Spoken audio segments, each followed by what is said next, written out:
नमस्कार मित्रों, Balaji online classes में आप सभी का हार्दिक स्वागत, अभिनंदन। आज हम अध्याय 4 के इम्पोर्टेंट क्वेश्चन करेंगे, जिसमें पहला क्वेश्चन है हमारा वो है कि A1 बटा A2 बराबर B1 बटा B2 बराबर C1 बटा C2 की तुलना कीजिए और निम्न समीकरणों के हल संगत है या असंगत ज्ञात कीजिए। हमारे सामने पहला क्वेश्चन लिखा हुआ है 2x माइनस 2y बराबर 2 और इसके साथ में समीकरण है 4x माइनस 4y बराबर 5। यहाँ से हमें क्या करना है, इसका हल ज्ञात करना है कि इसके समीकरण कैसे हैं।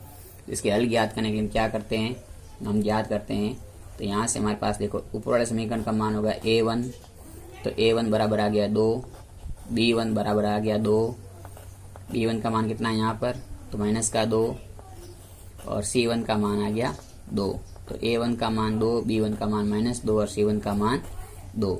इसी प्रकार हमारे को यहाँ से दूसरे समीकरण ज्ञात किया तो A2 का मान आ गया 4, B2 का मान आ गया माइनस का 4 और C2 का मान आ गया हमारे पास में वो आ गया 5। फिर हम क्या करते हैं, इसमें से हमें दो मान ज्ञात हो गए, दोनों मान अब हम इसकी तुलना करते हैं। तो हम लिखते हैं A1 बटा A2 बराबर B1 बटा B2 B1 बटा B2 बराबर लिखते हैं C1 बटा C2। तो यहाँ से हम मान रखते हैं A1 A2 का मान तो 2 बटा 4, B1 B2 का मान तो माइनस 2 बटा माइनस 4, C1 C2 का मान तो 2 बटा 5। यहाँ से माइनस कट गए, प्लस हो गए। ये 2 बटा 4 ये 2 बटा 4 आपस में बराबर है, लेकिन 2 बटा 4 और 2 बटा 5 बराबर नहीं है। तो यहाँ पर हमारे पास कंडीशन बन गई, वो बन गई कि A1 बटा A2 तो बराबर है B1 बटा B2 के, लेकिन C1 बटा C2 बराबर नहीं है। तो यहाँ से हम लिखेंगे कि हमारे जो हल है वो हल कैसे हो जाएंगे, असंगत हल होंगे, असंगत हल होंगे। ये था इसका आंसर। संगत कब होते हैं, जब या तो A1 बटा A2 बराबर नहीं हो B1 बटा B2 के, यानी कि आपस में दोनों ही पहला कंडीशन बराबर नहीं है तो हल संगत होगा, या फिर तीनों ही बराबर होंगे तो हल संगत होंगे। लेकिन 2 बराबर है 1 बराबर नहीं है तो हल होगा वो असंगत होगा। इसी प्रकार हम इसको हल करते हैं। तो देखो यहाँ से हमारे पास ये 3 है ना, 4 बटा 3x 2y 8। तो इस 3 का इन दोनों के साथ गुणा करके 3 का दोनों के साथ गुणा कर देते हैं, यहाँ से हटा देते 3, तो हमारे पास में समीकरण बन जाएंगे इसके। तो इसका हम हल करते हैं तो हमारे पास समीकरण बन जाते हैं 4x 3 का गुणा किया 2 के साथ तो 6y प्लस बराबर आ गया 8 3 24, यानी कि 8 के साथ 3 का गुणा किया आ गया 24। इसी प्रकार दूसरा समीकरण तो वही है 2x प्लस 3y बराबर 12। अब देखो यहाँ से A1 का मान कितना आ गया, तो A1 आ गया 4, B1 कितना आ गया, तो B1 आ गया 6 और C1 कितना आया, तो C1 आ गया 24। इसी प्रकार A2 कितना आ गया, तो A2 का मान आ गया 2, B2 कितना आ गया, तो B2 का मान आ गया 3, C2 कितना आया, तो C2 का मान आ गया 12। अब हम A1 बटा A2 बराबर B1 बटा B2 बराबर C1 बटा C2 का मान ज्ञात करते हैं। तो देखो A1 बटा A2 का मतलब है 4 बटा 2, B1 B2 का मतलब है 6 बटा 3 और इसका मतलब है 24 बटा C1 C2 का मतलब 24 बटा 12। तो ये भी 4 बटा 2, यानी कि 4 बटा 2 का मतलब कितना आएगा, 2 आ गया, 2 बटा 1, 6 बटा 3 का मतलब 2 बटा 1 और 24 बटा 12 का मतलब 2 बटा 1। इन तीनों ही बराबर आ गए, और जब तीनों ही बराबर आ जाते हैं तो हल कैसे होते हैं, और तो हल होते हैं संगत। तो ये था हमारा इम्पोर्टेंट क्वेश्चन जो आपने नोट किया होगा। चलो तो दूसरा क्वेश्चन है कि निम्नलिखित समीकरण युग्मों के हल आलेख विधि से हल कीजिए। यानी कि इन समीकरणों के हल है जो आलेख विधि से, यानी कि ग्राफ बना के करना है। तो ग्राफ बनाने के लिए जो हमारे पास दो समीकरण दिए होते हैं, सबसे पहले हमें इन दोनों समीकरणों में से हम पहले समीकरण के लिए x और y के मान ज्ञात करते हैं। तो हम इसका हल करते हैं। तो पहले समीकरण के लिए हमें एक सारणी बनानी पड़ेगी जिसमें हमें x और y के मान ज्ञात करने हैं। इस प्रकार से हम एक सारणी बनाते हैं जिसमें x और y के मान हमें ज्ञात करने हैं। तो देखिए मैं कैसे मान ज्ञात करता हूँ। आप इस मान को ज्ञात करना आ गया यदि आपको, तो हम इसको आसानी से हल कर सकते हैं, ग्राफ बना सकते हैं। तो ये हमारी एक सारणी बना ली जिसमें हमें x और y के 3-3 मान ज्ञात करने हैं। तो देखिए 3-3 मान ज्ञात करने हैं। तो यदि मैं समीकरण में पहले x बराबर यदि मैं 0 रख दूं, x बराबर में 0 रखूंगा तो ये मान 0 हो गया, तो y का मान कितना आएगा, तो y का मान आएगा 3। x बराबर जब 0 रखा तो y बराबर कितना आएगा हमारा, तो y बराबर आ जाएगा हमारा, वो आ जाएगा y बराबर 3। y बराबर कितना आएगा, 3 आएगा। एक मान आ गया, कब आया, x 0 रखा तो y का मान आ गया 3, ये हमने लिख दिया। दोबारा यदि मैं यहाँ x का मान 1 रख दूं तो क्या आएगा, तो x बराबर यदि मैं यहाँ x बराबर 1 रख दें तो x का मान जब 1 रखते हैं तो y का मान कितना आएगा, तो यहाँ से देखना, तो y का मान आ जाएगा, x का मान 1 रखेंगे तो y का मान आएगा, y का 3 माइनस 1 यानी कि y का मान आ गया 2। क्या आ गया, जब x बराबर हमने 1 रखा तो y का मान आ गया 2। जब हम तीसरी बार x बराबर 2 रखेंगे तो क्या आएगा, आप y का भी मान रख सकते हो, x का मान आ जाएगा, कोई फर्क नहीं पड़ेगा। जब मैंने इसमें x बराबर 2 रख दिया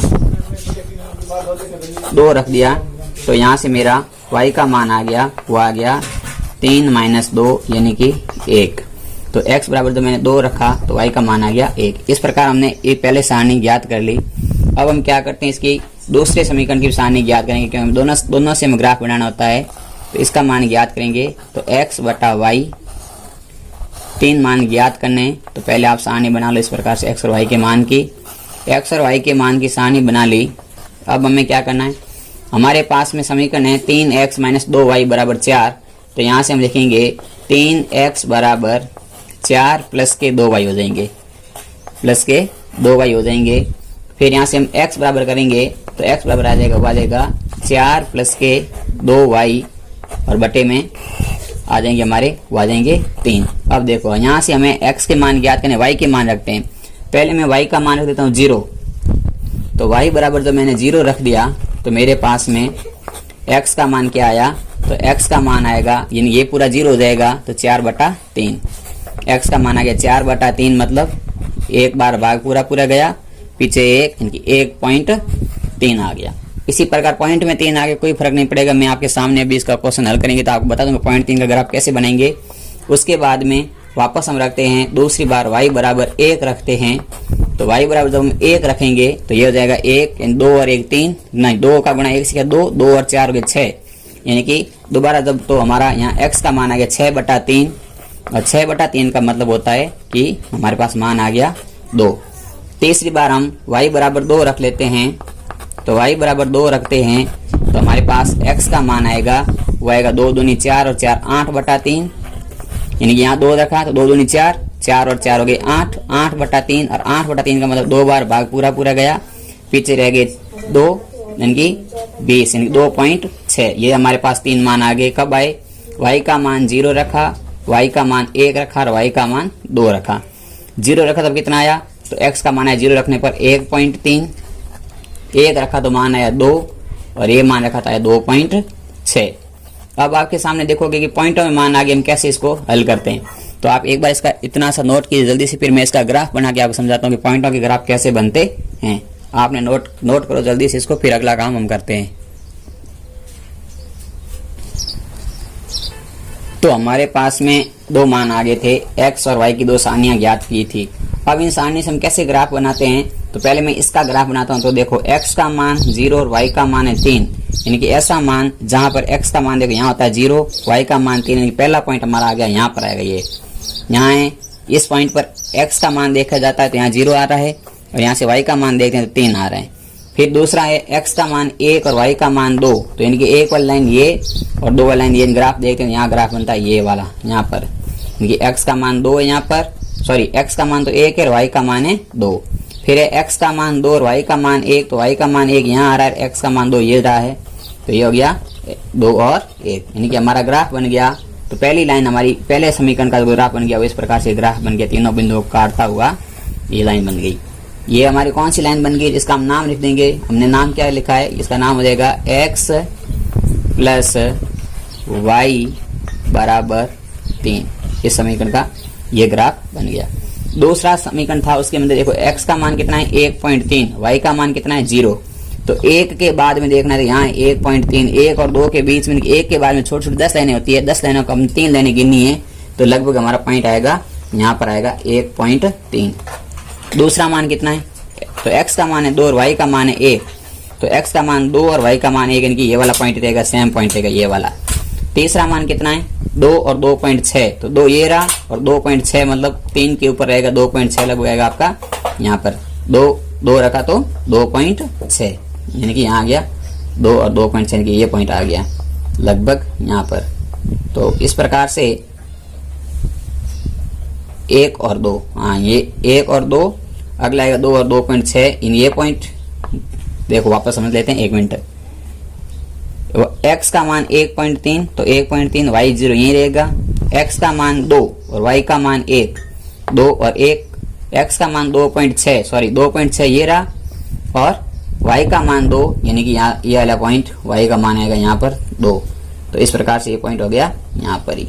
तो इस प्रकार से इसका ग्राफ बनाएंगे, तो इसका ग्राफ ऐसे ही बनेगा कुछ, तो ये हो गया इसका ग्राफ। यानी कि ये दोनों ग्राफ कहाँ पे करते हैं, तो ये दोनों ग्राफ करते हैं x बराबर तो करता है 2 पर और y बराबर करता है 1 पर, यानी कि इसका आंसर आता है 2 और 1। यानी ग्राफ के पेज में बनाओगे आप, तो इस प्रकार से हमें मान दे करके बनाने होते हैं। क्या होता है कि आपको कुछ भी नहीं करना है, पहला पॉइंट देखो 0 और 3 है, पहला पॉइंट 0 और 3 ऊपर नीचे देखना है, तो 0 और 3 है ना, तो पहला x का मान 0 देखना है, तो पूरे इसमें x का मान 0, यहाँ इस पॉइंट पे होता है x का मान 0 और y का मान 0, फिर 0 वाली लाइन और y का मान 3 है ऊपर, तो 0 वाली लाइन को बढ़ाओ और 3 वाली लाइन के जाके मिला दिए, तो यानी कि ये पहला पॉइंट आ गया। फिर दूसरा पॉइंट 1 और 2, तो x का मान है 1 ये रहा और y का मान 2 ये रहा, तो 2 वाली लाइन को इस तरह बढ़ा दो, 1 वाली लाइन को इस तरह बढ़ा दोगे, तो जहां दोनों लाइन कटती है वो पॉइंट होता है 1 और 2, तो ये होगा x का मान 1 और y का मान 2 वाला पॉइंट। तो इस प्रकार से पॉइंट बनाएंगे तो ये ऐसा ग्राफ बन जाएगा, और जहां पे दोनों ग्राफ जिस बिंदु पे कटेंगे ना, वही इस बिंदु का क्या हो जाएगा, आंसर हो जाएगा। और इस बिंदु के लिए क्या होगा, इस बिंदु के लिए होगा संगत हल अद्वितीय, यानी कि जब एक पॉइंट पे रेखाएं प्रतिच्छेद होती है तो हल की प्रकृति होती है संगत और होते हैं अद्वितीय होते हैं। तो आप जल्दी से इसको नोट कीजिए, फिर हम अगला क्वेश्चन करते हैं।